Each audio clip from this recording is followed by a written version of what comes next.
नमस्कार। आपकी अदालत में आपका बहुत बहुत स्वागत है। आपकी अदालत में हम ऐसे लोगों को इनवाइट करते हैं जिनको लेकर जनता के मन में उत्सुकता रहती है, जिनसे लोग सवाल पूछना चाहते हैं, जिनके बारे में लोगों के मन में क्यूरियोसिटी होती है। पिछले दिनों मैं जहां भी गया, लोगों ने मुझे एक शख्स के बारे में कहा, आप इन्हें आपकी अदालत में बुलाइए। और मैं भी सोचने के लिए मजबूर हो गया, ये कौन है जिसके बारे में हर पब्लिक फंक्शन में लोग मुझे कहते हैं, जिसके बारे में लोग मैसेज भेजते हैं, दर्शकों की बार बार मांग आती है। पता किया, इनकी सोशल मीडिया पर काफी फॉलोइंग है। जब ये अपने घर से बाहर निकलते हैं तो सड़क पर ट्रैफिक जाम हो जाता है, लाखों लोगों की भीड़ इकट्ठा हो जाती है। इस शख्स को आपकी अदालत में आमंत्रित कर रहा हूं। प्लीज वेलकम बागेश्वर धाम के प्रमुख धीरेन्द्र कृष्ण शास्त्री।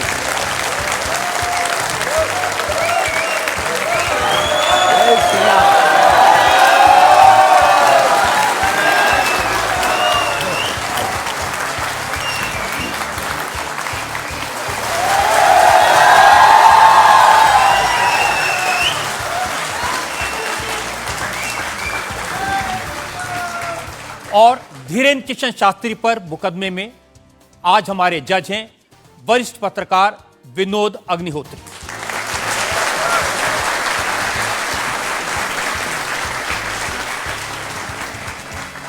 इससे पहले कि मुकदमा शुरू करें, इल्जामात सवालात का सिलसिला शुरू करें, आज के जज विनोद अग्निहोत्री की इजाजत चाहेंगे आज की कार्रवाई शुरू करने के लिए। इजाजत है मुकदमा शुरू करने की। और इससे पहले कि पहला इल्जाम लगे शास्त्री जी पर, एक नजर डालते हैं शास्त्री जी के लाइफ पर। आजकल पूरे देश में बागेश्वर धाम के प्रमुख धीरेन्द्र कृष्ण शास्त्री की बहुत चर्चा है। कोई उन्हें चमत्कारी कहता है, कोई उन्हें अंतर्यामी कहता है, कुछ लोग उन्हें पाखंडी कहते हैं, लेकिन धीरेन्द्र कृष्ण शास्त्री खुद को पक्का सनातनी बताते हैं।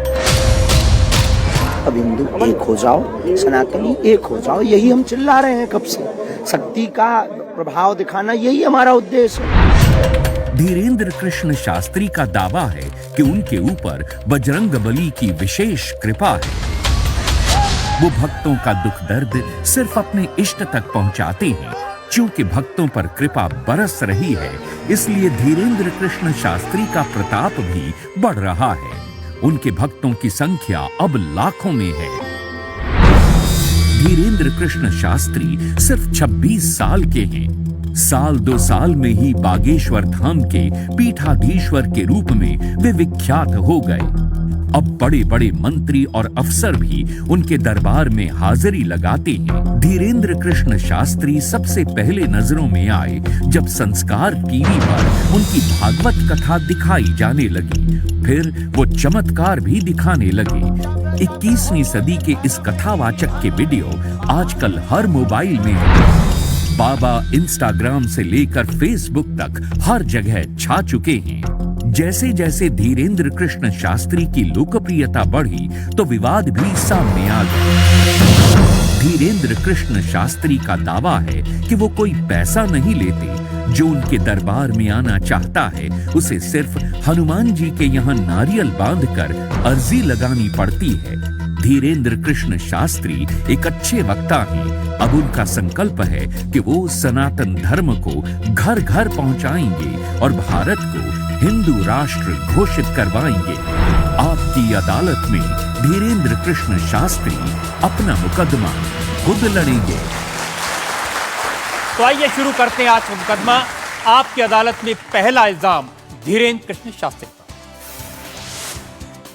आपकी अदालत में बागेश्वर धाम के प्रमुख धीरेन्द्र कृष्ण शास्त्री पर आरोप है कि ये पब्लिसिटी के लिए स्टंट करते हैं। शास्त्री जी, बहुत सारे लोगों ने मुझे कहा कि आपको आपकी अदालत में बुलाएं। सोशल मीडिया पर आपकी मैंने देखा बहुत लंबी चौड़ी फैन फॉलोइंग है, 40 लाख लोग आपको फॉलो करते हैं। बहुत सारे वीडियोस मुझे लोगों ने भेजे। आप सड़क पर निकलते हैं तो चारों तरफ भीड़ लग जाती है। तो एक वीडियो मैं जनता को दिखाना चाहता हूं जो आपके लोगों ने मुझे भेजा है।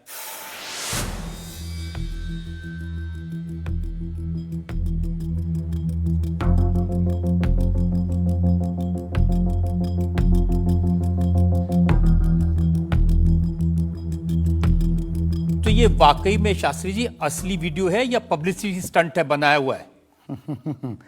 लोगों की अपनी अपनी भावनाएं होती हैं, अपनी दृष्टि से देखने की।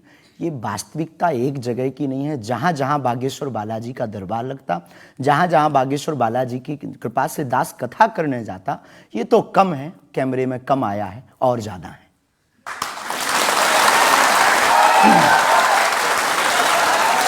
लेकिन 26 साल की उम्र में इतनी चर्चा, इतनी पब्लिसिटी, ऐसा क्या है आप में? जिसका गुरु बलवान होता है, चेला पहलवान होता है।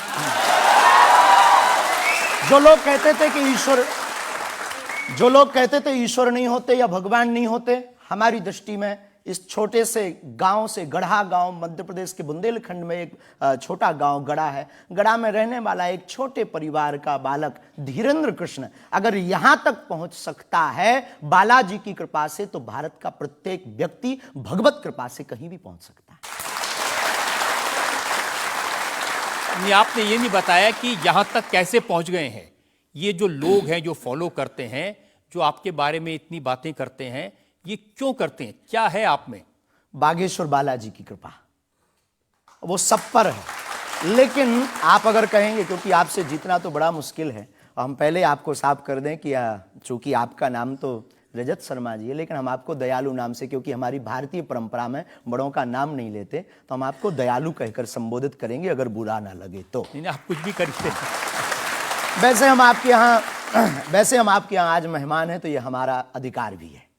तो दयालु जी, हमारे ऊपर, सबके ऊपर बागेश्वर बालाजी की कृपा है। लेकिन हमने अपने गुरुदेव की जो चरणों की सेवा की, उस सेवा के माध्यम से ऋषि परंपरा की जो मंत्र विधा हमको प्राप्त हुई है, वो हमारे पास एक ऐसी अनूठी है जिससे पूरा विश्व की मंगल कामना भी करते हैं। पूरा विश्व अपनी समस्याओं के समाधान के लिए गुरु के नाते बागेश्वर धाम चला आता है। शायद इसीलिए लोग हमारे पास आते हैं। मैंने तो ये देखा कि जब से आप संस्कार टीवी पर आना शुरू हुए और लोगों ने आपके प्रवचन सुने, उसके बाद लोकप्रियता बड़ी तेजी से बढ़ने लगी। हाँ, ये कह सकते हैं माध्यम है, परंतु देखो साधन है, साध्य नहीं।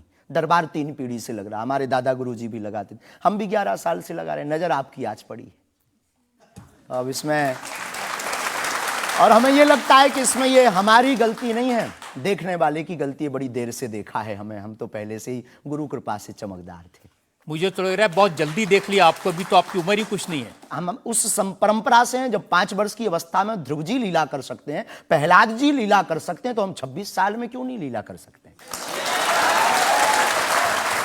तो आपने क्या क्या लीलाएं की हैं? कोई ऐसी लीला नहीं की जिसमें हम फंसे, लेकिन आपकी अदालत में आए हैं, और आपके उसमें आप जो कह रहे हैं, तो हमारे जीवन में गुरु कृपा से जो किया, सब सनातन के लिए किया, और केवल सनातन के लिए करें। लीला का मतलब ये, हम कोई ईश्वर नहीं है, हम कोई भगवान नहीं है। साधारण जैसे ये इंसान है, वैसे हम मानव हैं। हम में कोई अलग नहीं है, बस हमने अपनी परंपरा को ठीक से जाना, ये अलग है। आप जब स्कूल में पढ़ते थे, तो जैसे बाकी छात्र होते हैं ऐसे ही थे लगभग, और मास्टर जी कहते थे ये स्कूल में ना आए तो अच्छा है, इतना शरारती है? हाँ, उपद्रवी तो थोड़ा थे, क्योंकि हम जाते थे तो एक तो बहुत कम जाना होता था, लेकिन बहुत गंभीर और सौम्य भाव से हम जाते थे, और लोगों की भावनाएं हमारे पास रहती थी। चूंकि हमारे दादा गुरु का नाम बहुत प्रसिद्ध था, तो दादा गुरु के कारण लोग हमको भी प्रेम देते थे, स्नेह देते, दुलार देते। हमारे दादा गुरु जी को हनुमान जी का 2 बार साक्षात्कार हुआ, ऐसा हमने माना, और उनके अनुयायियों ने माना। तो हम जब स्कूल में जाते थे, तो बचपन से ही बड़ी कृपा थी, तो लोग, बच्चे हमारे पास आते थे, सब क्लासें एक साथ हो जाती थी, 9वीं 10वीं 8वीं सब एक हो जाती थी, जिसमें हम बैठते थे। अच्छा महाराज जी बताइए हमारी कितनी परसेंटेज बन रही है? तो हम, वो बचपना, उस वक्त ऐसा भाव रहता था दिखाने का। अब तो बहुत गंभीर हो गए, लोगों ने कह करके हमें बड़ा गंभीर बना दिया, तो वो भाव रहता, अच्छा ठीक है तेरी प्यारे 56% बन रही, और मेहनत कर, 60 हो जाएगी। तो कौन, हनुमान जी बताते थे कितनी परसेंटेज? गुरु प्रेरणा। हमसे कोई शक्ति बात नहीं करती है, कोई सामने नहीं हमारे पास बैठती है, हमें तो अनुभव होता है, प्रेरणा होती है, जो ऋषि परंपरा में प्रेरणा है, जो हमारे भारत में अनेकानेक महापुरुष, तो हमको प्रेरणा लगती है, ऐसा अनुभव होता है कि ऐसा होगा, जैसे हमें प्रेरणा लग जाती है कि ऐसा होगा, वो हम लिख देते हैं और इष्ट कृपा से और अपने इष्ट के प्रति आस्था से वो बात सत्य निकलती है। हमारा जीवन भी बड़ा अभाव से गुजरा। एक छोटी झोपड़ी रहती थी, वो भी झोपड़ी, कच्ची झोपड़ी, उसमें पिताजी रहते थे, हमारी माँ, हमसे छोटी बहन और उससे छोटा भाई, 5 लोग उसमें रहते थे। उसी में भगवान को स्थान था। दादा गुरुजी निर्मोही अखाड़ा से साधु थे, तो उन्हें परिवार से ज़्यादा मतलब नहीं था। तो बड़ा अभाव में गुजरा हमारा जीवन, बहुत विचित्र स्थितियों में गुजरा। लेकिन अभाव ने प्रभाव की महिमा बताई और आज प्रभाव ने हमें अभाव की महिमा बताई। तो आप कह रहे हैं कि जब छात्र थे तो साधारण छात्र थे, जैसे बाकी बच्चे होते हैं, वैसे आज घर परिवार वैसा था जैसे बाकी लोगों का होता है। कोई नई बात नहीं, कोई ऐसा, हम कोई ईश्वर नहीं है, हम संसार से कोई अलग से ब्रह्मा जी की फैक्ट्री से सेट नहीं भये। हम जैसी दुनिया है वैसे हम हैं। बस गुरु परंपरा और हनुमान जी की कृपा क्या होती है, शायद हनुमान जी ने और गुरु ने हमको चुना ये ललकार कर बताने के लिए, हमें लगता है हमारा। तो इस देश में तो बहुत सारे लोग हैं जो हनुमान जी के भक्त हैं, है करोड़ों लोग। हाँ, मंगलवार को, शनिवार को मंदिरों में जाते हैं, व्रत रखते हैं, प्रसाद चढ़ाते हैं। तो हनुमान जी ने आपको क्यों पकड़ा? कुछ ज्यादा ही घनिष्ठता होगी हमारी, उनको ज्यादा मोहब्बत हम पर आई होगी। लेकिन इस करोड़ों लोगों में हनुमान जी के लाखों भक्त हैं, उन्होंने अपने लिए मांगा और हमने पूरी विश्व के लिए मांगा। इसीलिए हमें लगता है कि हम में और बाकियों में अंतर है। देखिए, आपने क्या मांगा, इसके कुछ वीडियोस मैंने देखे हैं। वाह। आप लोगों से कह रहे हैं कि आपके पास जितना चाहे दान दे दो, अपना मकान दे दो, फ्लैट दे दो, बंगला दे दो, घोड़ा दे दो, गाड़ी दे दो, सोना चांदी, बैंक, एफडी, मंगलसूत्र, अंगूठी, लुगाई लड़का छोड़ के सब मुझे दे दो। ये हमारा डिस्क्लेमर रहता है दरबार के पहले का। लोगों को जो भावनाएं रहती हैं कि गुरु परंपरा के लोग और साधु लोग दरबार इसलिए लगाते हैं, भगवान को इसलिए रखते हैं कि ये कमाई का जरिया बनाते हैं। और हमने अपने दरबार में बैनर लगा करके, वो माइक पर ठोक करके बोलते हैं कि यहाँ किसी भी प्रकार का शुल्क, फीस, दक्षिणा नहीं लगता। पर अगर तुम शिष्य मानते हो अपने आप को और हम गुरु हैं, तो गुरु परंपरा के नाते अगर कुछ भी तुम दे दो, अगर आप भी इंडिया टीवी का ये हाउस हमारे नाम करें, हमें कोई दिक्कत, हमें कोई दिक्कत, और लेते भी हैं। लेना बुरा नहीं है, उपयोगिता बुरी है, लेकर के उसका सदुपयोग करते या दुरुपयोग करते। हम लेते हैं, कोई अगर देता है तो स्वीकार करते गुरु के नाते। हम उस परंपरा से हैं जहां अंगूठा तक दान गुरु को दे दिया जाता है, हम भी लेते हैं। कितना कितना कमा लेते हैं? हमारी तो कोई फिक्स कमाई नहीं है, क्योंकि हमारी कोई कंपनी या बिजनेस नहीं है। कोई चढ़ा जाता है, हमारे पास करोड़ों सनातनियों का प्यार, लाखों करोड़ों लोगों की दुआएं, हजारों संतों का आशीर्वाद, इतनी कोई हमारी हिसाब कमाई किताब तो रखता होगा ना कि कितना पैसा आया। जितने सनातनी उतनी कमाई, हिसाब आप लगाओ।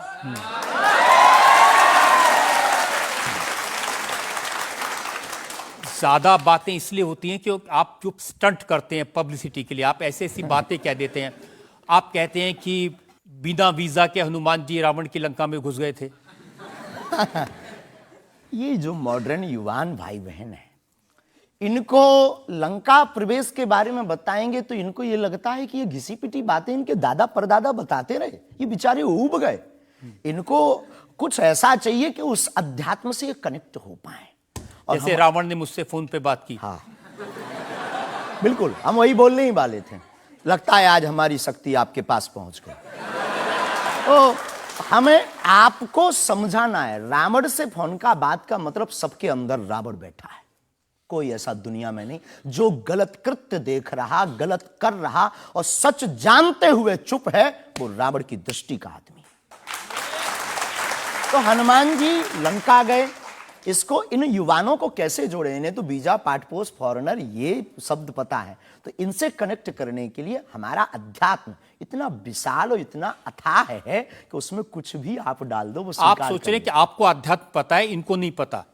इस देश ऐसा की नहीं जनता हमने को कहा। आपसे ज्यादा अध्यात्म पता है। ऐसा हमने नहीं कहा। हमें अपने हिसाब का पता है, उन्हें अपने हिसाब का, वो अपने में श्रेष्ठ हैं, हम अपने में अब जो कोशिश कर रहे हैं विद्यार्थी। हमने ऐसा कभी नहीं कहा कि हम श्रेष्ठ हैं, और ये आरोप हमें नहीं लगता कि ठीक है। आपका ये कहना कि मेरे पास एक गधा है जिसमें वाईफाई है और वो प्लेन में भी वाईफाई चलता है, ये मजाक की बातें नहीं है। लोगों की दृष्टि से, भावनात्मक दृष्टि से देखा जाए तो ये बहुत गहरा विषय है। मजाक की दृष्टि से अगर कोई देखेगा तो देखो, जाकी रही भावना जैसी प्रभु मूलत देखी तिन तैसी। भगवान की कोई लीला को सिर्फ रास लीला को उठाते हैं, लेकिन हम तो महाभारत भी उठाते हैं। तो अपनी अपनी दृष्टि है, हम ये मजाक में नहीं कहते। हम उनको बताना चाहते हैं कि हमारे देवी देवताओं से जो हमारे इष्ट की परंपरा की जो निशानी है वो अगर नज़दीक रहे, गुरु की निशानी अगर नज़दीक रहे, माता पिता की बातों की निशानी नज़दीक रहे, तो बेटा कभी गलती नहीं करेगा, वो चार चांद लगाता रहेगा। शास्त्री जी, इसको कहते हैं आप अंधों के शहर में आईना बेचने की कोशिश कर रहे हैं।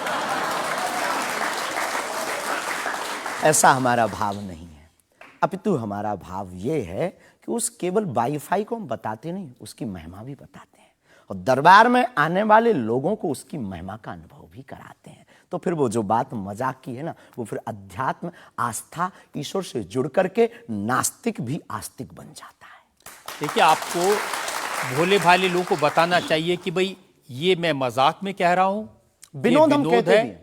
और ये मैं ये असल हम में बहुत कह बार बोलते हैं, विनोद हम कर रहे हैं, हम बहुत बार बोलते हैं। अब कोई हमारे विनोद को सीरियस ले ले तो वो उसका निजी अनुभव है। तो अब मैं लोगों को बता दूं कि एक बार बगैर टिकट पकड़े गए थे आप रेलवे में। हाँ, ये तो बताना चाहिए, बिल्कुल पकड़े गए थे। लेकिन ये भी बताइए कि हम टीटी से ही 1100 रुपया लेकर आए थे। उसी टीटी से लेकर आए थे, और जिस वाईफाई की आपने चर्चा की उसी वाईफाई की दम पर उसके बाप का नाम बताकर लेकर आए थे। इसी तरह की बातें कह के ऐसे दिखाते हैं जैसे चमत्कार कर दिया, जैसे मेरे ऊपर हनुमान जी की बहुत कृपा हो गई, मैं भविष्यवक्ता हूं, और फिर जो भोले भाले लोग हैं वो प्रभावित हो जाते हैं। हमने कभी एक नहीं दावा किया कि हम चमत्कारी हैं। आज भी आपकी अदालत में हम कहते हैं कि हम कोई चमत्कारी नहीं है, हम कोई ईश्वर नहीं है, हम कोई महात्मा नहीं है, हम एक आम इंसान हैं। लेकिन हमारी अपने इष्ट की प्रति आस्था, ऋषि परंपरा के प्रति आस्था है, जो महर्षि वाल्मीकि से पत्र दरबार की महिमा चली है, उस महिमा का हम अनुकरण करते हैं, और उस आस्था में उलझनों में का रास्ता मिल जाता है तो उसे आप चाहे चमत्कार मानिए, अथवा फिर आप अपनी बुद्धि से जो जिसने जो जाना वो हमें माना। देखिए शास्त्री जी, बहुत सारे ऐसे लोग हैं, गरीब हैं, परेशान हैं, बीमारियों से थके हारे हैं, डॉक्टर से आशा छूट जाती है, हॉस्पिटल से आशा छूट जाती है, वो आपके पास आते हैं, वो सोचते हैं यहाँ इलाज मिलेगा। किसी का बच्चा बोल नहीं सकता, किसी का बच्चा चल नहीं सकता, वो लोग बड़ी आस्था विश्वास लेके, जो मैंने जानकारी हासिल की, वो आते हैं, सोचते हैं कि यहाँ से शायद उन्हें कोई रास्ता दिख जाएगा, और उन्हें मिल जाता है। जो आते हैं श्रद्धा पूर्वक आते हैं। देखो, जिंदगी में अगर वो परेशान है और डॉक्टर से परेशान होकर के या कहीं से भी निराश होकर के आया और उसे कुछ मिले ना मिले, हम ये तो नहीं कहते, जिसकी जितनी निष्ठा उसको उतना हमारे बागेश्वर बालाजी के दरबार में मिलता। और अगर नहीं मिलता, और अगर उसे जीवन जीने की अगर डांडस और सात्तावना मिलती है, तो क्या ये भी कम है?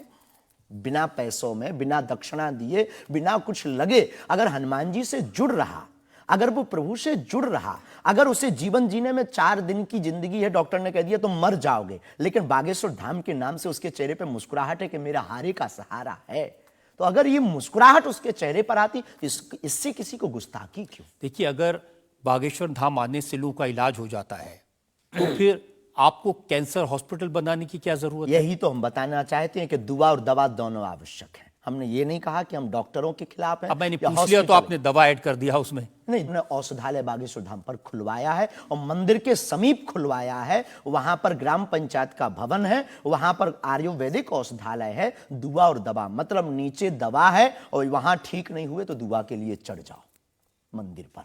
दोनों काम करें, ठीक है।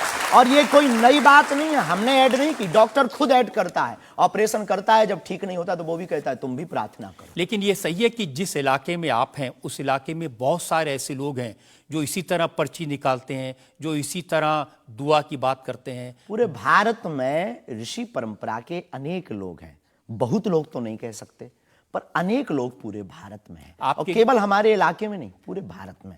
हमारे इलाके में बागेश्वर बालाजी की महिमा और दादा गुरुजी के पास दरबार से, कृपा से बहुत से महापुरुष और भी। मैं बताता हूँ, एक लवलेश नाम के गुरुजी हैं, 20 साल की उम्र है, और वो भी इसी तरह से पर्ची निकालते हैं। वो भी इसी तरह से। हम कभी ऐसे मिले नहीं इस भाव से, हमारा कभी मिलना नहीं हुआ, और इस विषय पर उनका निज मत हो हम कह नहीं सकते, ईश्वर जाने। नहीं, मत तो पता नहीं, उनके ऊपर रेप का इल्जाम है और वो जेल में है, कह नहीं सकते। तो उस एरिया में ऐसे और भी बहुत सारे लोग हैं। अभी हम अर्जी लगाने के हिसाब से घूमे नहीं हैं। आप कहो तो इस बार जाकर के घूमेंगे कितने लोग हैं। अभी तो हमें एक पता है, छतरपुर जिले में एक गढ़ा गांव है, वहां बागेश्वर धाम है, वहां सदगुरु सन्यासी बाबा से परंपरा चली दरबार की, आप भी आइए। ये बात सही है कि देश में बहुत सारे ऐसे लोग हैं जो कहते हैं हमारे पास सिद्धि है। एक जयपुर में है, उन्होंने बताया कि मैंने कर्ण पिशाच को साधा हुआ है, और वो भी किसी की भी डेट ऑफ बर्थ बता देते हैं, किसी के परिवार वालों का नाम बता देते हैं। हमारे पास ऐसी कोई सिद्धि नहीं है, ना हमने ऐसी कोई साधना कर रखी है। हमारे पास सिर्फ अपने इष्ट पर, हनुमान जी पर भरोसा है, जो अष्ट सिद्ध नवनिधि के दाता हैं। ना हम कोई डेट बताते हैं, ना हम कोई नाम बताते हैं, और अगर उनकी कृपा से पता चल जाए तो कोई बुरी बात नहीं। जनता में जो लोग सवाल पूछना चाहते हैं। आमतौर पर क्या होता है कि संत का नाम आते ही हमारे माइंड में एक इमेज बनती है कि गाड़ी होगी, बहुत ही जो उनकी वेशभूषा होगी बहुत ही सिंपल और सरल होगी, लेकिन आपकी वेशभूषा देख के, टोपी देख के लगता है एकदम कलरफुल रहता है। आपकी दुनिया ही रंगीन है तो साधु को भी रंगीन होना चाहिए। बहुत बढ़िया, बहुत बढ़िया। जब 7 रंगों की भरी दुनिया है माय डियर सिस्टर, 7 रंगों से भरी दुनिया है, तो मुझे क्या दिक्कत है। और हम कोई साधु नहीं, हम कोई महात्मा नहीं, ना हमने चोला ले रखा है। हम एक वर्ण व्यवस्था की बात नहीं करेंगे, हम एक गुरु के शिष्य हैं और आम इंसान हैं। और अगर कोई सरनेम पूछे तो हम शुक्ल वंशीय सरयूपारी ब्राह्मण है। तो जो 7 ब्राह्मणों की वेशभूषा है वो हमने धारण की, गुरु के नाते हमने ये पादुका अपनी एक परंपरा को निर्वाहन करने के लिए धारण की। और टोपी कोई आया तो दे गया, अगर आप कुछ दो बहन हमें तो वो भी स्वीकार है। आप चाहो तो कुछ हमें पहनने को दे सकते हो, हम पहन लेंगे। एक वेबसाइट ने लिखा कि ये जो टोपी पहनते हैं ये पहनाने वाले से भी कुछ गुरु दक्षिणा लेते हैं, जो कपड़े पहनते हैं, जो कपड़े जिसके दिए पहनते हैं उससे भी कुछ पैसा लेते हैं। आज तक ऐसा कोई मिला नहीं है, खोज जारी है। किसी ने हमें आज तक दक्षिणा नहीं दी टोपी पहनाने के नाम पर या कपड़े पहनाने के नाम पर। हम तो राह चलते कोई मिल जाता है तो उसका पहन लेते, अपना दे देते हैं। हम तो साधु उस परंपरा के हैं, उस परंपरा के। लेकिन अच्छे लगते हैं आपको ये रंग बिरंगे कपड़े? बहुत आनंद आता है। क्या दिक्कत है साहब? किसी को दिक्कत है वो हमसे ज्यादा रंगीन पहने। एक शायर ने कहा कि जो खानदानी रईस हैं वो मिजाज रखते हैं नर्म अपना, आपका लहजा बता रहा है आपकी ये दौलत शोहरत नहीं।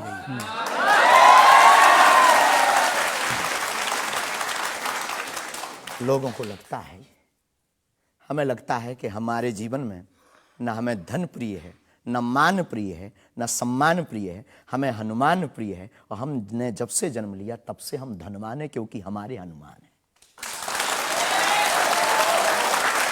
और दुनिया का प्रत्येक हनुमान भक्त धनवान है जिसके जीवन में हनुमान है। और वो निर्धन है इस दुनिया में जिसके जीवन में भगवान नहीं, वो निर्धन है। और अगर बाप हनुमान हो और धनवान हनुमान हो और उनका भक्त अगर रंगीन ना हो, पीला लाल ना हो, जब हनुमान जी लाल देह लाली से हो सकता तो लाल पगड़ी क्यों नहीं हो सकती?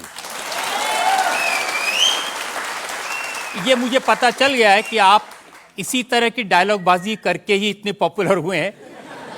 लेकिन एक ब्रेक के रुकेंगे और ब्रेक के बाद आपकी अदालत में धीरेन्द्र कृष्ण शास्त्री पर जनता के इल्जामात और सवालात का एक और दौर। हम सनातन धर्म के कट्टर हैं और सनातन का विरोध हमें मुसलमानों से डर नहीं है, ना पादरियों से, ईसाइयों से, अपने में भी रहने वाले कुछ जयचंदों से भी डर है जो सनातन का विरोध कर रहे हैं। हम उनके खिलाफ भी बोलते हैं। आप मुझे बताइए कि आपकी अदालत में अब आप किसको बुलाना चाहते हैं? कटघरे में किसको बिठाना चाहते हैं?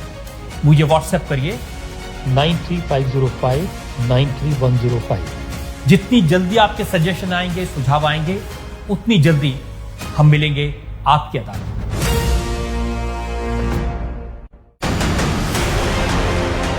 48 घंटों में 20 बार भूकंप, करीब 16,000 लाशें निकाली जा चुकी हैं। इस मलबे में इस वक्त हजारों लोग फंसे हुए हैं।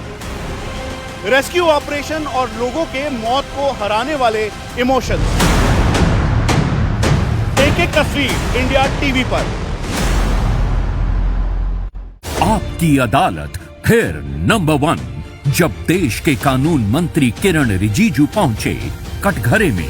आपने कहा कि जजेस को सोच समझकर बोलना चाहिए। आप जुडिशरी को कंट्रोल करना चाहते हैं।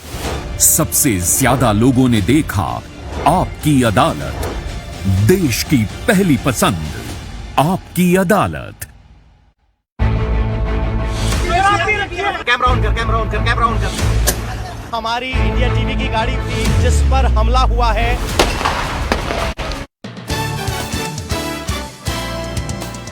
आपकी अदालत में आज हमारे मेहमान हैं बागेश्वर पीठ के प्रमुख धीरेन्द्र कृष्ण शास्त्री। आपकी अदालत में अगला इंसान। आपकी अदालत में बागेश्वर धाम के प्रमुख धीरेन्द्र कृष्ण शास्त्री पर इल्जाम है कि ये असभ्य भाषा का प्रयोग करते हैं।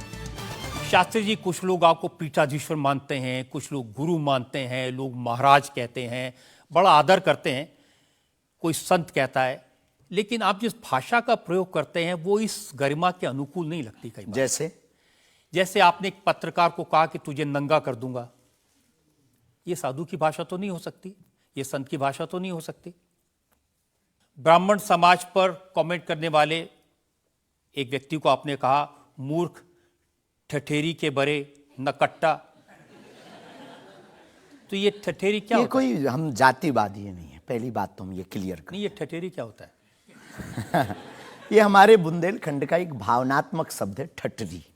जब माताएं बड़ी आवेश में होती है और बालक कोई गलती कर देता है तो माताएं अपनी बालक को कहती हैं, अरे ठठरी के बरे सुधर जा, न कटा।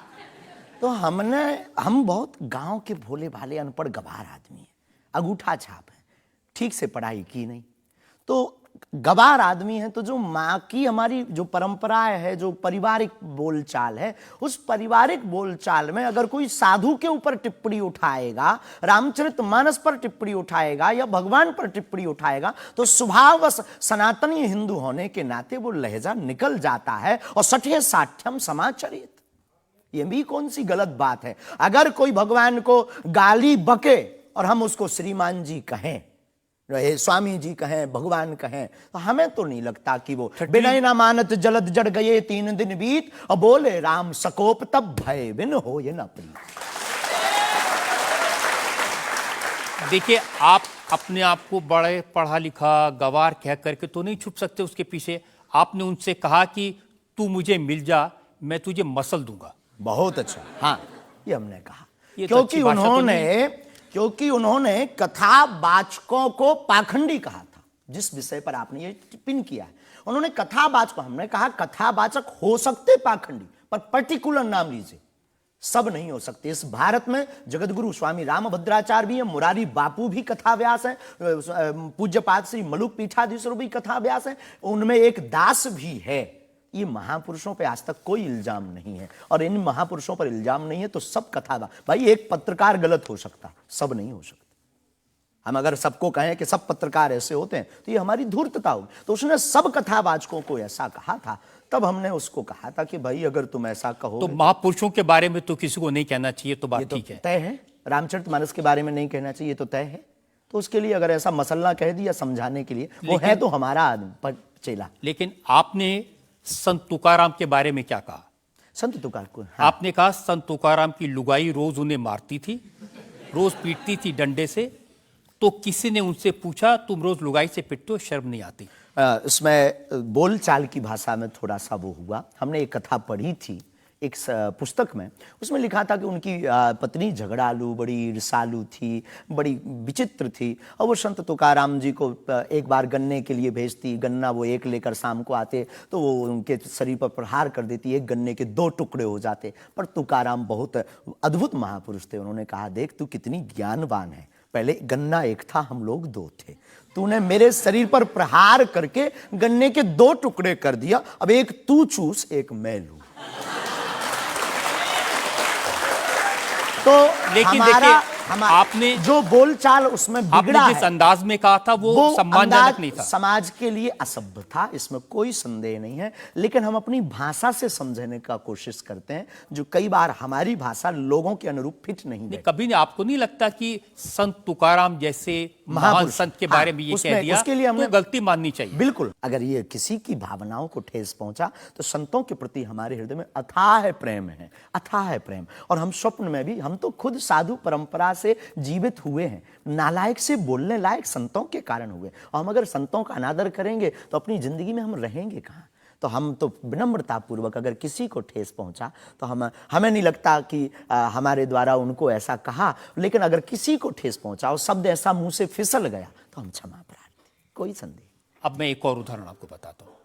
अच्छा किया कि आपने क्षमा प्रार्थना की, करना ही चाहिए साधु संतों के बारे में, अगर गलती से मुंह से कुछ निकल जाए, बहक करके अगर हो जाता तो कोई दिक्कत। आप बात कर रहे थे साईं बाबा के बारे में, और आपने कहा कि हमने सुना वो चांद मियां निकले। हाँ, सुना।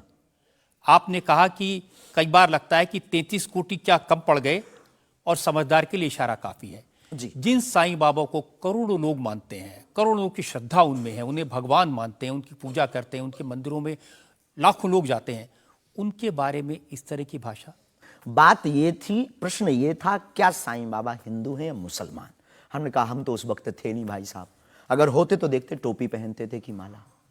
तो हमने जो सुना है, कोर्ट ने कहा, ऐसा एक पत्रकार में पत्र वार्ता में निकला है कि वो चांद मियां है। उन्होंने, उनके जो कमेटी के लोग हैं, उन्होंने क्षमा मांगी, तो हमने यही बात उनको बता दी, बस प्रेस की बात बता दी। तो हमसे ज्यादा ये आरोप जिस पत्रकार ने ये छापा है उस पर उठना चाहिए। नहीं, लेकिन आपके कहने से लोगों की भावनाएं आहत हुई। हमारा किसी भी संत के प्रति अनादर नहीं, सब धर्मों के प्रति सम्मान है। जो जिस धर्म को मान रहा, बलपूर्वक उसको मानना चाहिए। हम सिर्फ अपने धर्म के कट्टर हैं, सिर्फ ये बताना चाहते हैं हम। तो साईं बाबा का सम्मान करते हैं आप? बेझिझक, संत के नाते, संत के नाते बेझिझक। हमें बाबा साईं बाबा से क्या आपत्ति है, क्या विपत्ति है? हमें अपने आप से आपत्ति नहीं है, हम किसी साधु से कैसे आपत्ति हो सकती है? क्योंकि जिस सनातन धर्म की आप बात करते हैं, वो वसुदेव कुटुंबकम सबसे पहले तो संयम, धैर्य, भाषा पर नियंत्रण, ये सब। लेकिन कब तक धैर्य, कब तक संयम? राम की यात्रा पर कब तक पत्थर सहेंगे? पालघर के संतों को बर्बरता के साथ मारा जाता है, कब तक सहेंगे? रामचरितमानस की प्रतियां जलाई जाती हैं, कब तक सहेंगे? संतों को पाखंडी इस देश में बताया जाता है, कब तक धैर्य और संयम रखें? एक दिन भगवान का भी धैर्य खो गया था और उन्होंने भी बाण मार करके समुद्र को सुखा दिया था और रावण का दमन कर दिया था। तो हम कब तक धैर्य, ये भोले भाले लोग, ये भोले भाले सनातनी कब तक ये धैर्य सहेंगे? और एक बात हम आपकी अदालत में बोल देते हैं, सनातन के लिए अगर हमारे प्राण जाते हों और अगर लोगों की दृष्टि में हम असंयमित हैं तो ये हमें बने रहने दीजिए। देखिए, सनातन धर्म के बारे में आप अच्छी बातें कही, किसी को आपत्ति नहीं है, लेकिन अभी जो आप इतनी जोर जोर से कह रहे थे कब तक बर्दाश्त करें, कब तक बर्दाश्त करें, तो कौन आपको बर्दाश्त करने को कह रहा है? जो ये प्रतियां जला रहे हैं, जो संतों को मार रहे हैं, जो सनातन के खिलाफ झूठा प्रचार कर रहे हैं, जो संतों के खिलाफ और सनातन की संस्कृति को छिन्न भिन्न करने के लिए मूवी बना रहे हैं। जब आप ऐसी बातें कहते हैं ना, तो असदुद्दीन ओवैसी जैसे लोगों को ये कहने का मौका मिलता है कि इन लोगों को अनाप शनाप बातें करने का अधिकार दे दिया सरकार ने। उनको लगता है कि इस तरह की बातें करते हैं उससे समाज में नफरत पैदा होती है, दीवारें खड़ी होती हैं। हम करें तो चोरी, वो करें तो सीना जोरी। उनके मंचों से मारने काटने की बात होती तब नहीं, अक्षरधाम में 40 हिंदुओं को मारा जाता तब नहीं ये है। उनके खुले मंच पर धर्म परिवर्तन करवाया जाता है तब कुछ नहीं होता है। उनके खुले मंच पर संतों को, कितने संतों की हम आपको वीडियो क्लिप ना दिखा दें, उनके खिलाफ टिप्पणी की, गाली बकी गई, यहां तक कि हमको भी रोज 500 गालियां आज दी जा रही। तो क्या ये सही है? शास्त्री जी, हिंदू समाज में भी ऐसे बहुत सारे लोग हैं जो इस तरह की भाषा का इस्तेमाल करते हैं, जो इस तरह की धमकियां देते हैं, जो दूसरे धर्मों की भावनाओं को हमें नहीं आहत लगता करते कि हैं। हिंदू समाज धमकियां देता है, जवाब दे। समाज नहीं, हिंदू समाज में भी कुछ लोग ऐसे वो हैं कुछ लोग अगर जो हैं इसी तो तरह का भाषा का इस्तेमाल सबका कर- तो नहीं कह सकते, पर हम प्रति उत्तर दें। नहीं, जो लोग ऐसे लोग हैं उनके लिए भी आपको उसी सख्ती से बोलना चाहिए। हम किसी भी पंथ के विरोधी नहीं हैं, हम सनातन धर्म के कट्टर हैं, और सनातन का विरोध हमें मुसलमानों से डर नहीं है, ना पादरियों से, ईसाइयों से, अपने में भी रहने वाले कुछ जयचंदों से भी डर है जो सनातन का विरोध कर रहे हैं। हम उनके खिलाफ भी बोलते हैं। और ये जो मसलने वाला विषय है, ये मसलने वाला विषय जो हमने बोला है, वो किसी मुसलमान के लिए नहीं बोला, एक हिंदू व्यक्ति के लिए ही बोला, जब उसने संतों पर उंगली उठाई थी। और बोलना हमें मौलिक अधिकार है, हम भी भारतीय नागरिक हैं। मुसलमानों से कुछ परेशानी है आपको? बिल्कुल भी नहीं, हमारे तो मित्र भी हैं। मैंने तो ये हमें भी कोई सुना कि आपकी बहन की शादी एक मुसलमान से पैसे लेकर सहयोग आपने दी। करवाई हाँ, थी। आज भी हमारा मित्र, अभी 5 दिन पहले ही मिला, चाय भी पी। और हमारा लगभग 500-600 मुसलमान परिवार हैं जो आत्मा से जुड़े हैं। इस भारत का प्रत्येक नागरिक अपने हृदय पर अगर हाथ रखे ना, अब मीडिया में वो कुछ भी बोले, तो उसकी रंगों में राम और कृष्ण का ही ब्लड बह रहा है। तो हम मानवता के पुजारी हैं, हम मानवता के पुजारी हैं, जातियों के या पंथ के पुजारी नहीं। हम इसको लेकर मेरे पास और इल्जाम है। हम एक ब्रेक के रुकेंगे और ब्रेक के बाद आपकी अदालत में धीरेन्द्र के शास्त्री पर इल्जामात और सवाल आपका एक और। चाहे जी से लगी जी जरा हो गया, चाहे हरि से लगी जी हरा हो गया। अब एक ही चाहे हमको चाहिए, वो अगर चाहे हनुमान जी तो फिर क्या चाहिए।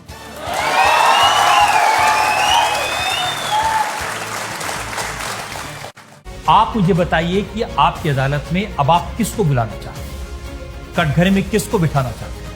मुझे व्हाट्सएप करिए 93505 93105। जितनी जल्दी आपके सजेशन आएंगे, सुझाव आएंगे, उतनी जल्दी हम मिलेंगे आपकी अदालत में।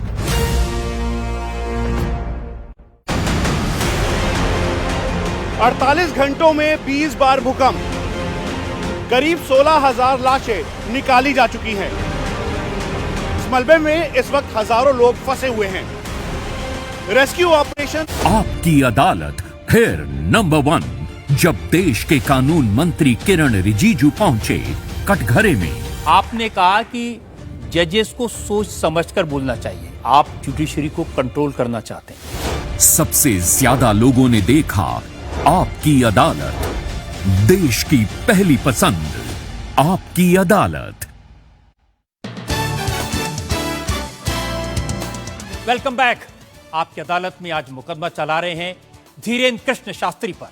आपकी अदालत में अगला इल्जाम। आपकी अदालत में बागेश्वर धाम के प्रमुख धीरेन्द्र कृष्ण शास्त्री पर आरोप है कि ये अपने विरोधियों को धमकी देते हैं। शास्त्री जी, सुना है कि विरोधियों को धमकी दे रहे थे आप, लेकिन आजकल आपको भी धमकियां मिलने लगी हैं। जी। आपको भी लोग कह रहे हैं कि जान को खतरा है। हाँ, ये कोई नई बात नहीं है। इस भारत में जब जब भी सनातन की बात किसी ने पुरजोर तरीके से उठाई है, तो उसको मिटाने के लिए और उसको डिगाने के लिए तरह तरह के स्वांग और षड्यंत्र, तरह तरह के प्रायोजित ढंग से उसको फंसाने के उपाय किए गए हैं। लेकिन सिर पर सीताराम, फिकर फिर क्या करना। और रही बात धमकी की, तो साधु परंपरा में या हम अपनी गुरु परंपरा में कभी किसी को धमकी नहीं देते हैं। हम सिर्फ ये कहते हैं कायदे में रहोगे तो फायदे में रहोगे। आपके लिए सुरक्षा की मांग करने के लिए आपके समर्थकों ने जंतर मंतर पर एक प्रदर्शन किया, उसका वीडियो मैंने देखा है। और जो लोग बागेश्वर धाम के नाम पर वहां प्रदर्शन कर रहे हैं, वो कह रहे थे अब चाकू छोड़ो, तलवारें रखो, अब इन लोगों को गोली मारो। और वो लोग बहुत ही हिंसक भाषा का इस्तेमाल ये बिल्कुल भी कतई हमें पसंद नहीं है, और इसकी छूट हमने कदापि किसी को नहीं दी, क्योंकि हम स्वयं ये कहते हैं कि जिंदगी में याद रखना, सनातन धर्म वो धर्म है जो अहिंसा का पुजारी है, और हम हिंसा के पक्षधर नहीं है। क्योंकि हिंदू का अर्थ ही होता है जो हिंसा का दमन करे। लेकिन आपने तो कुछ रिएक्ट ही नहीं किया। वो आपके स्पोक्स पर्सन हमें हैं, उन्होंने कहा कि अरे तुम सब कब मारोगे, जब सब मर जाओगे, ईसाइयों को मुसलमानों को कब मारोगे?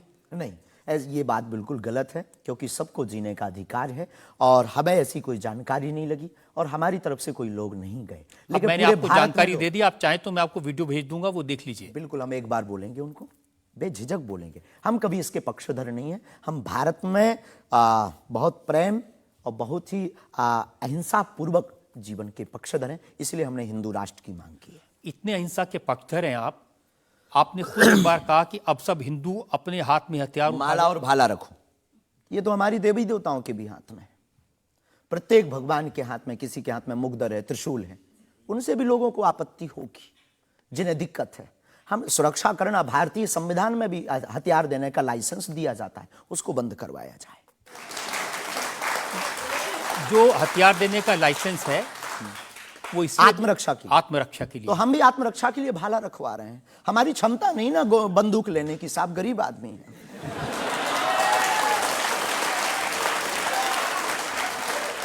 जब आप इस तरह की बातें करते हैं ना, तो फिर सवाल ये उठता है कि आपकी सुरक्षा के लिए टैक्स पेयर क्यों पैसा दे, जनता क्यों पैसा दे? आप इस तरह की बातें करेंगे, भाला की बात करेंगे, बंदूक की बात करेंगे, गोली की बात करेंगे, तो धमकी मिलेगी।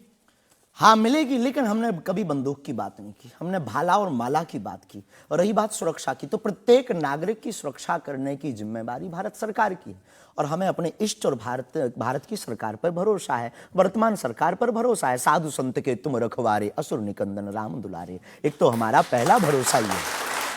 हमारे इष्ट हमारे हनुमान जी है और हमारा ये धमकी नहीं है। और बार बार मरना नहीं, एक बार बचना नहीं, तो डरना किस बात का?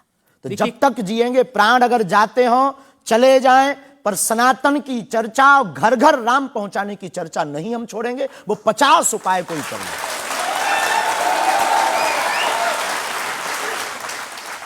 कोई ना कोई डर तो है। आप कहते हैं कि मैं अब बुलडोजर खरीदने वाला हूं, हिंदुओं एक हो जाओ, पत्थर मारने वालों पर बुलडोजर चलाओ। ये भी हमारा अहिंसात्मक बयान है, पूर्ण अहिंसात्मक। बुलडोजर कब से अहिंसात्मक हो गया? वाह, ये कुआं खोदने के भी तो काम आता है। तो हमने कहा कि अगर राम की यात्रा पर कोई पत्थर फेंकेगा तो बचाने के लिए भाई बुलडोजर खरीदो, और अगर किसी को अपनी शरीर की दिक्कत है या किसी को अपने पंथ को दिक्कत है, वो क्रेन खरीद ले, हमें क्या दिक्कत है? हम कोई रोक नहीं रहे हैं, लेकिन अभी हमारे पास इतना रुपया नहीं आया कि हम बुलडोजर लें, और अगर आप लोग सहयोग करेंगे तो हम रख लें। देखिए, ये डायलॉग मारना अच्छा है, डायलॉग नहीं, लोगों को मजा भी आता है। गुरु की परंपरा के अनुसार हम सिर्फ एक बात बताते हैं। हाँ, लोगों को डायलॉग ये लगता है। कैसे गुरु हैं जिनकी परंपरा में कभी भाला, कभी बुलडोजर, और फिर कहते हैं मैं अहिंसा की ये बात हमारी करता हूं। ऋषि परंपरा है, ये भगवान राम की परंपरा है। अच्छा, धनुष भगवान बाण राम के लिए। टाइम पर बुलडोजर आते थे। भगवान राम धनुष बाण लिए थे। अब थोड़ा टेक्नोलॉजी बढ़ गई है, तो टेक्नोलॉजी के हिसाब से हमें भी बदलना चाहिए। परिवर्तन प्रकृति का नियम है। क्या करेंगे बुलडोजर का? आत्मरक्षा। घर के बाहर रखेंगे कि देख भाई तू आना मत, ये भी है भाई। बंदूक जो इनके पास होती, सिपाहियों के पास चलाते थोड़ी है अनेक बार, वो तो दिखाने के लिए होती है कि तू कुछ करना। आप जो बातें कह रहे हैं ना कि सिपाहियों के पास भी बंदूक होती है, जो सीमा पर रक्षा करते हैं उनके पास बंदूक होती है, हमारे पास क्यों नहीं हो सकती? ऐसी बातें जानते हैं, मैंने किससे सुनी थी बहुत साल पहले, भिंडरान वाले से। ये कौन है? भिंडरान वाले पंजाब में जो आतंकवाद फैला था उसके सिंबल थे। नहीं, हमने कभी बंदूक की बात नहीं की, बुलडोजर की। उनसे मैंने ये सवाल पूछा था। उन्होंने बुलडोजर रखी थी। मैं आपको बताता हूं, उनसे मैंने, देखिए ये मजाक की बात नहीं है, मैंने उनसे सवाल पूछा था कि उनकी आपत्ति क्या थी कि जो हिंदू हैं वो यज्ञोपवीत क्यों पहनते हैं और सिख लोगों को कृपाण लेकर जाने की इजाजत क्यों नहीं होती। तो मैंने उनसे कहा कि यज्ञोपवीत से क्या नुकसान किसी को हो सकता है? तो उन्होंने कहा नहीं, इससे भी गला घोट के मारा जा सकता है। मैंने कहा आप तो बंदूक की बात कर रहे हैं। तो उन्होंने यही कहा था कि सिपाहियों के हाथ में भी तो बंदूक होती है, वो भी आत्मरक्षा के लिए। तो ऐसी बातें जो लोग गुरु परंपरा के लोग हों उनको नहीं कहनी चाहिए।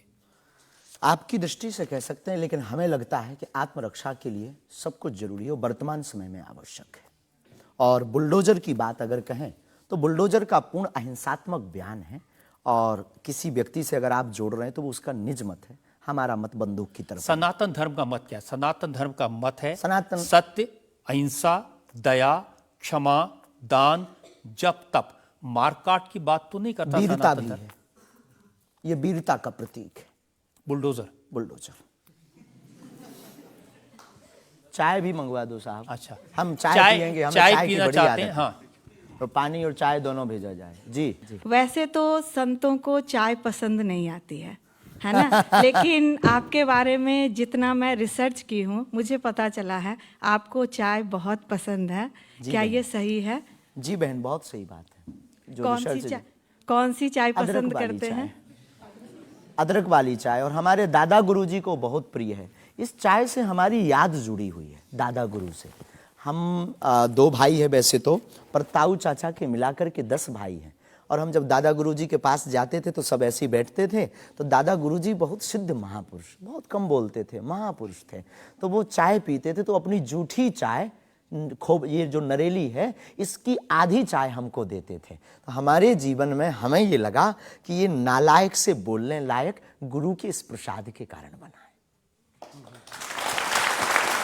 और प्रत्येक, इसके पीछे एक और रहस्य है, प्रत्येक बालक को अपनी परंपरा को छोड़ना नहीं चाहिए, चाहे किसी भी लेवल पर पहुंच जाए। शायद ये भी सूत्र है। शुरुआत जहां से हुई, गुरु से शुरू जिसका जीवन हुआ, उसे कुछ भूलना नहीं चाहिए। इसलिए हम भूले नहीं, ये शायद हमें लगता कि हमारी अच्छी आदत है। चाय बुरी आदत है, क्षमा कीजिए। युवानों से प्रार्थना है, मत पीना, हम नहीं रुकेंगे।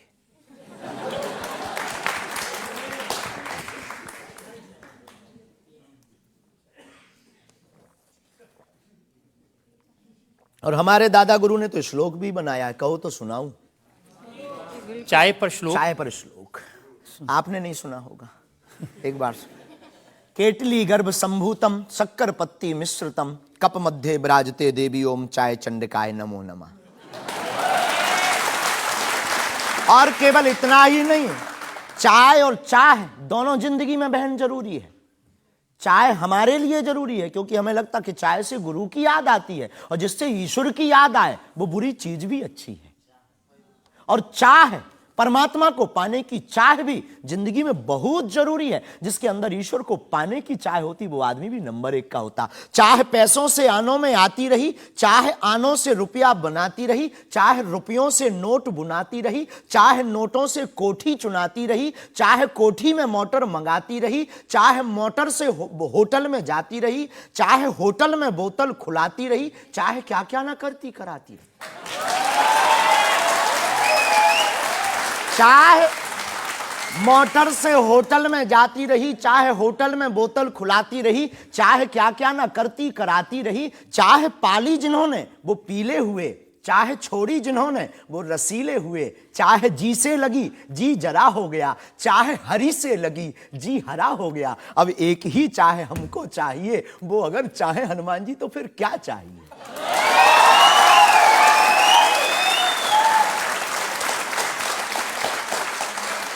अब आप ये मत कहना कि ये डायलॉग बाजी है क्योंकि हम आपकी अदालत में ये कहने, हमारा कोई भी बयान डायलॉग नहीं है। हमारा प्रत्येक बयान हमारे युवाओं को और भारत को जगाने का है। मैं तो सोच रहा था कि आपको पहले से पता होगा कि मैं क्या पूछने वाला हूं।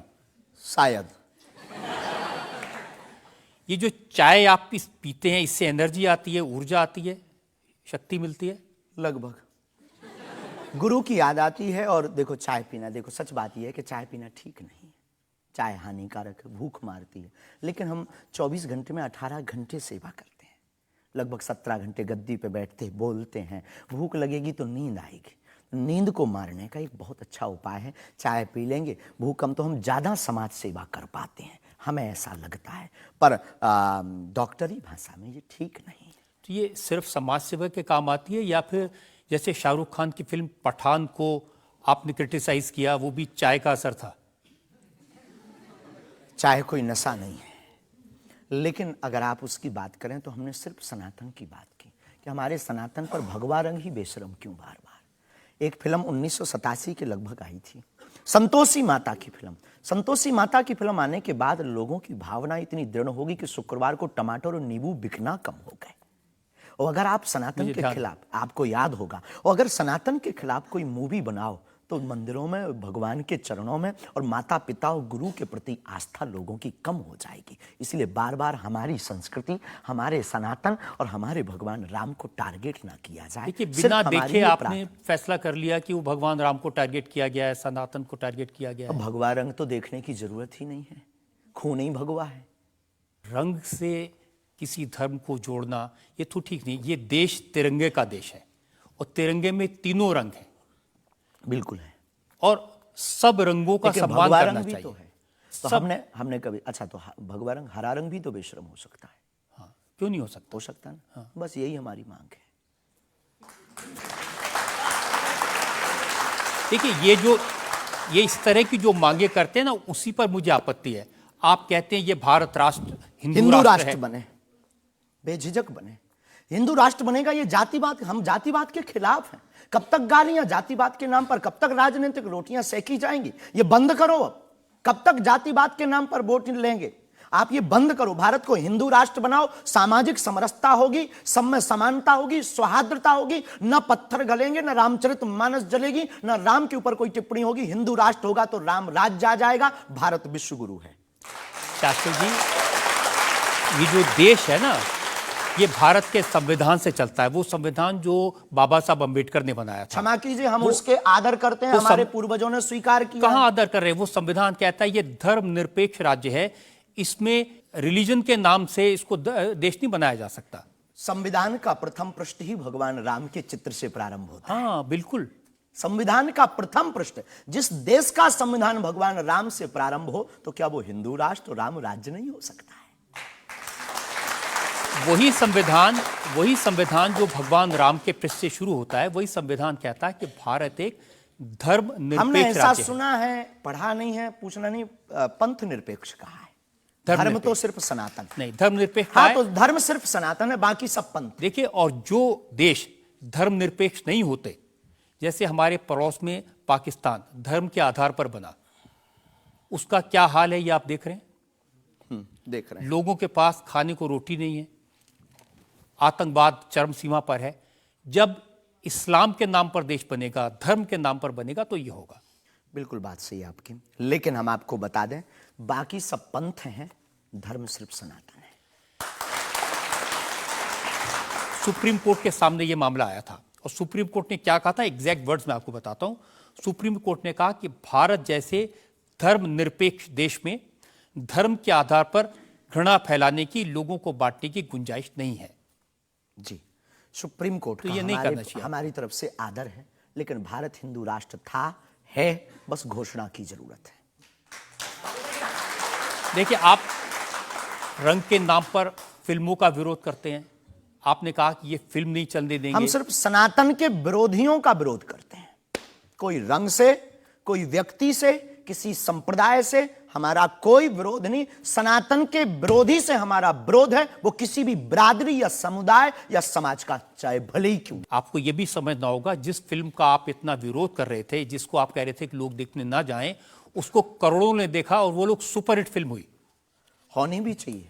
हमने सुना सुधार भी किया है, और सुधार करके कोई करे तो फिल्मों से हमारा कोई विरोध नहीं है, क्योंकि वो एक कला है और कला के प्रति हमारा सम्मान है। नहीं, लेकिन आप तो बार बार, कभी आप आमिर खान की फिल्म का जिक्र करते हैं, कभी क्योंकि वो पीके वाली मूवी बना करके भगवान को गाल पर चिपका करके शंकर जी को बाथरूम में बंद करता है। तो क्या ये सही है? जिसके प्रति हमारी आस्था है, लाखों लोग कहेंगे इस बात को सुनने के बाद, जिनके प्रति हमारी आस्था है, उनके साथ ऐसा मजाक किया जाए, भगवान के साथ खिलवाड़ किया जाए, क्या ये सही है? और उसकी बात बोलना अगर विरोध है तो हम मरते दम तक विरोध करेंगे। शास्त्री जी, मुझे कभी कभी लगता है कि चूंकि आपकी उम्र कम है, जैसे आप भिंडरान वाले को नहीं जानते, ऐसे ही फिल्मों का इतिहास भी आप नहीं जानते। एक फिल्म आई थी बैजू बावरा, उसमें एक भजन था, मन तड़पत हरि दर्शन को आज, जो सबसे हिट था। इसे लिखा शकील बदायूनी ने, म्यूजिक दिया नौशाद ने, गाया मोहम्मद रफ़ी ने। हम आपको बहुत विनम्रता पूर्वक कहें कि हम किसी भी समुदाय के विरोधी नहीं हैं। पुनः हम कहते हैं, हम रहीम को मानने वाले और कबीर का सम्मान करने वाले हैं। हम शेख मुबारक के साथ मित्रता निभाने वाले। ये आपको समझने की जरूरत है, ये मलिक मोहम्मद जायसी और रसखान का देश है जहां पर उन्होंने भगवान का गुणगान किया। हमने कभी विरोध नहीं किया, सम्मान किया, रसखान के पद गाए, रसखान के प्रति हमारा आदर है और भारत में सामाजिक सौहार्दता बनी रही है हमारी मांग है। और क्या ये नाजायज मांग है? नहीं, जिन आमिर खान का जिक्र कर रहे हैं, उन्होंने जब लगान फिल्म बनाई, उस फिल्म में जो भजन था वो जावेद अख्तर ने लिखा और रहमान ने उसका म्यूजिक दिया। जी, तो उसके प्रति सम्मान है। हमने सुना नहीं है, अभी तक उस फिल्म को देखा नहीं है, पर उसके प्रति हमारा सम्मान है। उसके प्रति हमारा कोई अगर वीडियो के लिए विरोध का मिले तो दिखाइए। मैं भेजूंगा आपको, यही आपकी नहीं, प्रॉब्लम है। हमारा विरोध उस गाने के प्रति नहीं, उस गाने के प्रति नहीं है। आप बस हमारा तो सिर्फ सनातन की बात है, फंडा सिर्फ सनातन। सिर्फ मैं कह रहा हूं कि आपको जिसका विरोध करना है उसके बारे में थोड़ी सी जानकारी हासिल कर लीजिए। आपको न मिले तो मुझसे पूछ लीजिए। बहुत अच्छा है, अब आगे से ये कोशिश करेंगे, लेकिन सनातन के लिए पूछ नहीं पाएंगे। सनातन पर उंगली उठाएगा तो इधर से भी डायरेक्ट सीधा सा होगा। ऐसा लगता है कि जैसे आपने सनातन धर्म के नाम पर धमकियां देने की दुकान खोल ली है। अगर किसी को यह धमकी लगती है तो उसे लगना चाहिए, क्योंकि प्रत्येक भारतीय नागरिक को बोलने का अधिकार है और हमें भी बोलने का अधिकार है सनातन के लिए, क्योंकि हमारा जन्म सनातन के लिए हुआ, हमारा जीवन सनातन के लिए है और हम मरेंगे भी सनातन। बोलने पर आपत्ति नहीं है, हम धमकी देने पर आपत्ति है। हम धमकी नहीं देते, हम सिर्फ ये कहते हैं कायदे में रहो तो फायदे में रहो। ये भारत राम का देश है, बस हम कायदा सिखाते हैं और गुरु का काम है कायदा सिखाना, धमकी नहीं। गुरु क्या डांट करके धमकी देता है? गुरु धमकी, अगर कुम्हार मटका बनाता है तो भीतर से हाथ भी तो लगाता है। तो हम तो गुरु परंपरा के हैं, तो गुरु के नाते हम समझाते हैं, माय डियर मेरे प्यारे, सनातन के लिए मत बोलो। बुंदेली भाषा में ऐसी भाषा बोलेंगे तो अच्छा है। नहीं बोलेंगे, पर ठठरी बरे भी नहीं छोड़ेंगे। एक और ब्रेक के लिए रुकेंगे और ब्रेक के बाद आपकी अदालत में धीरेन्द्र शास्त्री पर इल्जामात और सवालात का एक और। क्या चाहते हैं हनुमान जी से? सनातन धर्म और हिंदू राष्ट्र। फिर भी मांग पूरी नहीं होगी। अगर हिंदू राष्ट्र आप कह देंगे कि बन गया तो हम अखंड भारत मांगेंगे। प्रदर्शनकारी जो है वो लगातार पत्थरों की बरसात कर रहे हैं। 10-12 घंटे के अंदर अंदर 3 आतंकवादी हमले हो चुके हैं। जहां पर इस समय फायर कंटिन्यूस किया जा रहा है और वहां से भी काउंटर फायर आ रहा है। 6 घंटे से ज्यादा का समय बीत चुका है और मुठभेड़ अभी भी जारी है। 18 सालों से सच की बेबाक आवाज, इंडिया टीवी। Welcome back. आपकी अदालत में आज हमारे मेहमान हैं बागेश्वर पीठ के प्रमुख धीरेन्द्र शास्त्री। आपकी अदालत में अगला इल्जाम। आपकी अदालत में बागेश्वर धाम के प्रमुख धीरेन्द्र कृष्ण शास्त्री पर इल्जाम है कि ये दुष्प्रचार करवाते हैं। देखिए, एक उदाहरण मैं आपको देना चाहता हूं। YouTube पर मैं देख रहा था, एक वीडियो है आपका, और उस वीडियो को देखने से ये इंप्रेशन आता है कि जैसे प्रधानमंत्री नरेंद्र मोदी आपके दरबार में आए, और एक नहीं 3 ऐसे वीडियो हैं बागेश्वर धाम ऑफिशियल चैनल पर। अब आपके समर्थकों ने बनाया, मैं आपको दिखा देता हूं, आप उनके बताइए लिए कि वो आपका है क्या अच्छा। नहीं। बागेश्वर धाम सरकार पहुंचे पीएम मोदी, तो क्या मोदी जी भी बागेश्वर धाम सरकार के भक्त हो गए हैं? आए दिन बागेश्वर सरकार के पास नेताओं की भीड़ लगी रहती है, जिसमें प्रधानमंत्री नरेंद्र मोदी जी का नाम भी शामिल है, जो कुछ दिन पहले ही बागेश्वर धाम सरकार के दर्शन करने पहुंचे थे। और कहा जाता है कि कुछ दिन पहले नरेंद्र मोदी जी भी बागेश्वर धाम सरकार से अपनी अर्जी लगवाने आए थे। तो आइए सुनते हैं स्वयं पंडित धीरेन्द्र शास्त्री से।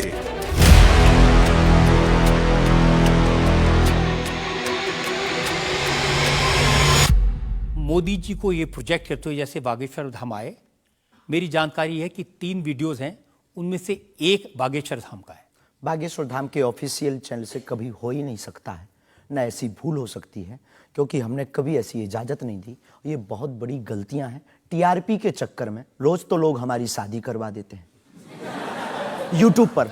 आपने सिर्फ ये भर देखा, ये भी तो देखिए कि हर बार हमारी लड़की बदल दी जाती है। हैप्पी बर्थडे कहीं ये कह दिया जाता है। एक ने न्यूज डाली थी, बागेश्वर सरकार 23 तारीख को परिणय सूत्र में बंधेंगे।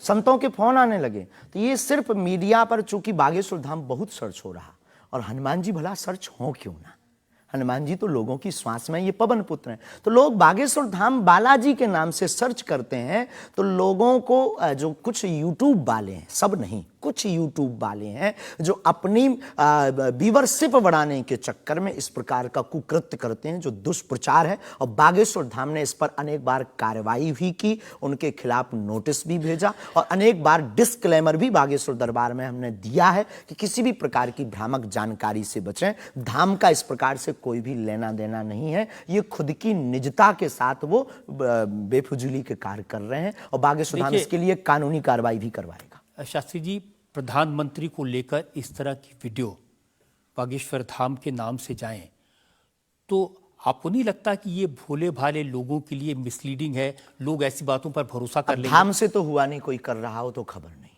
पर कर रहा जो उसके खिलाफ कानूनी कार्रवाई। अगर आपके नाम ले भी कोई कर रहा है तो भी आपको कोई एक्शन लेना चाहिए। आपने कुछ कार्रवाई की है? हाँ, अनेक बार नोटिस भी भिजवाया है, अनेक बार कितने चैनलों को बंद करवाया है, जो कई बार कोई खान के खिलाफ कर देते थे हमारे लिए, कई बार कोई धमकी डाल दे, बागेश्वर धाम पहुंचे जेल, अब वो ऐसी हथकड़ी हो, वो पुलिस अगल बगल लगा देते थे। तो इनसे हमारी आपके सोच से भी प्रार्थना, इसको बहुत देखा जाएगा, आपकी अदालत को जब भी देखा जाए, इस प्रकार की भ्रामक जानकारी से बचें। हम इस प्रकार, कोई भी हमारा दरबार या कथा प्रदर्शन का विषय नहीं है, हमारी कथा और दरबार दर्शन का विषय है। तो आपकी तरफ से मोदी जी के वीडियोस को लेकर के क्या कार्रवाई की गई? इसमें अभी इसकी हमें आज पता लगा है कि मोदी जी का बना है। पूर्व में हमको वो जेएलएल वाला बताया था, हमें इसका ज्ञान नहीं है, लेकिन हम जाते ही तुरंत आपकी अदालत के बाद लीगली कार्रवाई एफआईआर अपने अमुक थाने पर करवाएंगे। अच्छा, इसके अलावा और भी बहुत सारे वीडियोस हैं। देवेंद्र फडणवीस का है, मनोज तिवारी का है, ये तो आए थे। ये भी फर्जी वीडियो है? अरे नहीं, ये तो आए थे, इनके मत करवा दियो। ना ना ना, ना। देवेंद्र फडणवीस जी भी आए थे, मनोज तिवारी हमारे बहुत प्रिय शिष्य हैं, वो भी आए थे, और बहुत आए हैं, पर मोदी जी नहीं आए हैं। हाँ, ये बता देते हैं, तो इन पे एफआईआर जी डिलीट ना करवा दियो, आप रोक दियो। लेकिन आपके एक दो सेंटेंसेस हैं जिसमें आप कुछ मोदी जी कह रहे हैं, मोदी जी आइए। हाँ, वो हम लंदन में दरबार में थे, ये शायद उससे अगर ये जोड़ा हो, पूरा तो देखा नहीं, उससे जोड़ा हो तो खबर नहीं, हौस नहीं। मोदी जी वो जहाँ लंदन में राम कथा हम कर रहे थे, तो श्री राम मंदिर के, सनातन मंदिर के जो प्रमुख हैं वो एक मोदी जी हैं, और वो भी गुजराती हैं। तो वो दरबार में बैठे हुए थे, किसी कारण उनकी व्यवस्था के कारण प्रशंसा के लिए उनका जिक्र आया, तो लोगों ने शायद वो कट करके उठाया हो, हमारे स्मरण में ऐसा है। लेकिन ये भी गलत है, ये भी अपराध है, वो भी ऑफिशियली बिना लीगली सहमति लिए बिना आप कोई भी वीडियो शेयर या वो नहीं कर सकता, ऐसा कुछ नियम है, तो ये भी गलत है। मैं आपको बताऊं शास्त्री जी, मैंने 40 साल हो गए मुझे पत्रकारिता में, ऐसे बहुत सारे उदाहरण मैंने देखे हैं।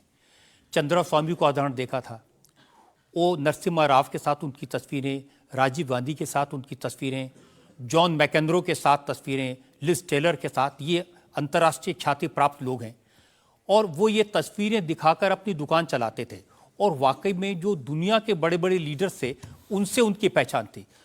ब्रुनई के सुल्तान उनके शिष्य बन गए थे इसी वजह से। अफ्रीकन कंट्रीज के प्रेसिडेंट थे मोबुतू, वो उनके शिष्य बन गए थे। हमारा कभी भी भाव, कोई आवे सब सम्मानीय है, हमारा ये भाव नहीं है कि हम आपकी फोटो दिखा करके लोग हमको माने। देखो, आप हमारी मीडिया पर प्रचार कर सकते हो, पर अगर दम नहीं होगी, सत्यता नहीं होगी, तो व्यक्ति एक बार आएगा, लौटकर कभी नहीं आएगा, आपको भी गाली देगा, हमको भी गाली देगा। तो ये माध्यम हो सकते हैं, साधन हो सकते, साध्य नहीं। तो हमारा ऐसा भाव नहीं, क्योंकि हमारे पास जो है वो खुली किताब है, ऊपर से नीचे तक, और हम कभी ये नहीं चाहते कि लोग देखें। अब कोई देख रहा तो वो उनकी दृष्टि और उनकी आंख है, हम तो सिर्फ ये चाहते हमें हमारा परमात्मा हनुमान जी देखें, बस। क्या चाहते हैं आप हनुमान जी से? सनातन धर्म और हिंदू राष्ट्र। फिर भी मांग पूरी नहीं होगी, अगर हिंदू राष्ट्र आप कह देंगे कि बन गया, तो हम अखंड भारत मांगेंगे।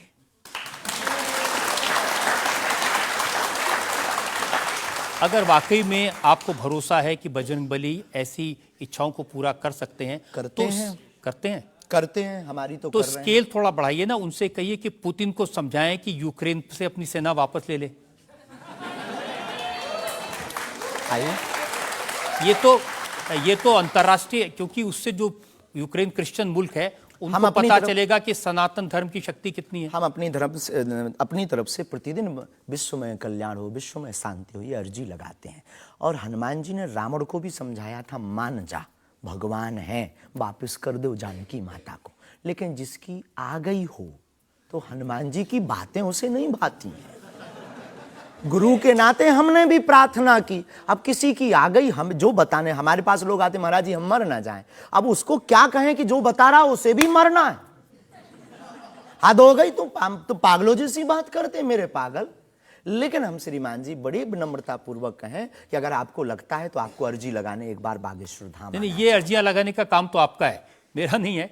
और अंतर्राष्ट्रीय विषय पर अब टर्की में इतना बड़ा जलजला आया है, इतना बड़ा भूकंप आया है, हजारों लोग मर गए हैं, तो कुछ आपको अर्जी लगानी चाहिए। बिल्कुल, हमने प्रार्थना तुरंत की और हम प्रार्थना करते कि प्रतिदिन जो भी हमारे पास है चूरन चटनी, हम अपने गुरुजी से और बालाजी से प्रार्थना करते विश्व का मंगल हो, सबका भला हो। इससे आपको फर्क नहीं पड़ेगा कि वो क्रिश्चियन कंट्री है या इस्लामिक मुल्क? बिल्कुल भी नहीं। हम तो खुद गए, हम तो पूरी दुनिया का मंगल की कामना। हम उस धर्म से हैं जहां वसुदेव कुटुंबकम की चर्चा की जाती। सर्वे भवन्तु सुखना सर्वे सन्तु निरामया, सब में मंगल हो, मंगल भवन अमंगलहारी। हम ऐसे नहीं हैं, हम मानवता के हैं। जिसके अंदर दुख है, हे बालाजी उसके संकट, आप संकट मोचन है, उसके संकट मिट जाएं, हमें कोई फर्क नहीं पड़ता है। ये अच्छी बात आपने कही। हम एक ब्रेक के रुकेंगे और ब्रेक के बाद सुनेंगे आपकी अदालत में आज के जज विनोद अग्निहोत्री का फैसला आज के मुकदमे पर।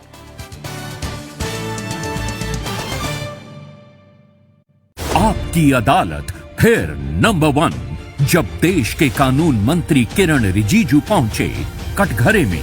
आपने कहा कि जजेस को सोच समझकर बोलना चाहिए, आप जुडिशरी को कंट्रोल करना चाहते हैं। सबसे ज्यादा लोगों ने देखा आपकी अदालत, देश की पहली पसंद आपकी अदालत।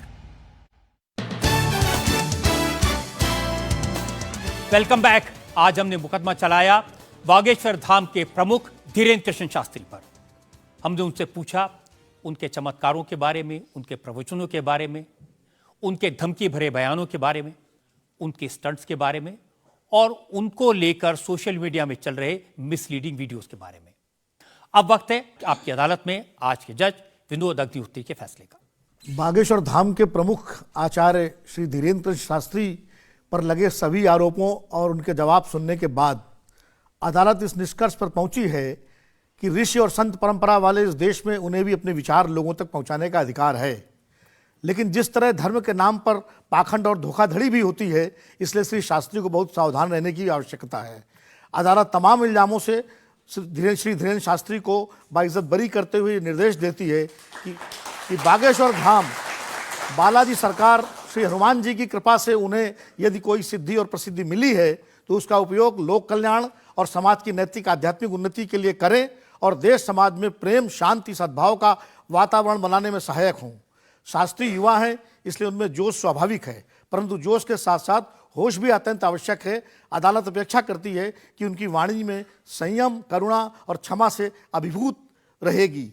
आशा है कि धीरेन्द्र शास्त्री सनातन धर्म के इन्हीं शाश्वत मूल्यों के साथ भारतीय संत परंपरा को आगे बढ़ाते रहेंगे।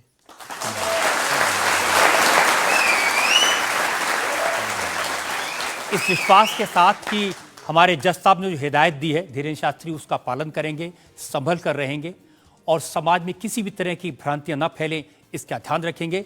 आपकी अदालत का आज का मुकदमा यहीं खत्म करते हैं। अगले सप्ताह आपसे मुलाकात होगी एक नई शख्सियत के साथ। तब तक के लिए नमस्कार।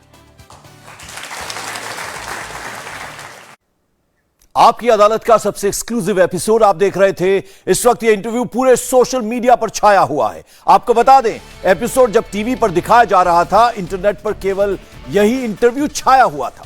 इंटरव्यू में धीरेन्द्र शास्त्री ने जो बातें कही वो अब हेडलाइन बन चुकी हैं। सोशल मीडिया पर लोगों का कहना है कि यह इंटरव्यू अब तक के सारे रिकॉर्ड तोड़ने वाला है। धीरेन्द्र शास्त्री ने कहा कि भारत में सिर्फ सनातन एक धर्म है, बाकी केवल पंथ है।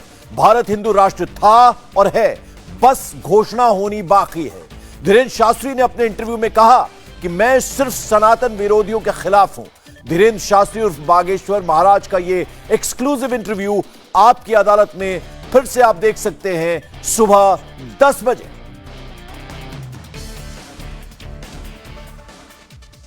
यहां रुक रहे हैं एक छोटे से ब्रेक के लिए। ब्रेक के बाद देखिए तुर्की के भारत ने कुछ और देर पहले क्या बड़ी मदद भेजी है।